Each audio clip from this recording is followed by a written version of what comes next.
তো আমরা এখন হচ্ছে সকালে আমরা চেক আউট করতেছি আমাদের হোটেল থেকে। আমরা এখন হচ্ছে আমি হচ্ছে ইয়ার দিকে চলে যাব, আপনার সিগড়ির দিকে চলে যাব। আর ওনারা আপাতত নিকম্বতেই স্টে করবে। তো এটা হচ্ছে আমাদের হোটেল। মোটামুটি আপনারা যদি এইরকম হোটেলে থাকতে চান তাহলে আপনারা মোটামুটি কত $60 খরচ করলে আপনারা এরকম সুন্দর একটা হোটেল পাবেন। সব কিছুই আছে মোটামুটি এখানে। একটা কিং বেড আর একটা নর্মাল আর একটা এক্সট্রা বেড আছে। আর তাছাড়া এনভায়রনমেন্টটা খুবই ভালো, এসিও আছে এখানে, বুঝতে পারছেন? আর আমি যদি এখানকার এই ভিউটা দেখাই, এটাও খুব সুন্দর, এই ভিউটাও খুব সুন্দর। তো একদম সি সাইড, একদম 20 মিটারের মধ্যেই হচ্ছে বিচ আছে। তো এই আর কি। তা আমরা এখন বেরোচ্ছি, চলেন।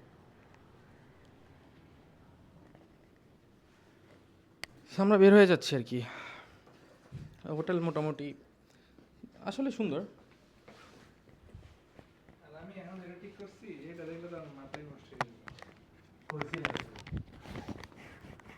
হোটেলও নিট অ্যান্ড ক্লিন আছে, ওদের বাথটাব আছে, গিজার আছে, সব কিছু আছে। ওটা তো আমার ব্যালকনি নি ভাই, সিঙ্গেল রুম না। বুঝলেন নাই? আজকের জন্য হইছে কয় তাহলে $20 দিতে হবে, সমস্যা নেই। বুঝলেন নাই? বুঝছি।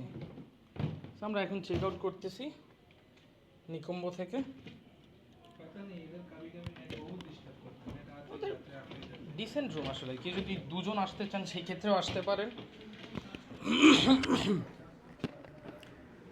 কেউ যদি মানে দুজন আসতে চান সেই ক্ষেত্রেও আসতে পারেন। হোটেলটা খুবই সিমসাম আর খুবই সুন্দর আছে। চাবি ওটা তো বুঝাই দিত, চাবি তো গেট। তো আমরা এখন চেক আউট করতেছি। এই হচ্ছে ভিউটা নিকম্বো থেকে। আর তাছাড়া এখানে যারা ওনার আছে ওনারাও খুবই ফ্রেন্ডলি, খুবই ফ্রেন্ডলি। কি লাগবে?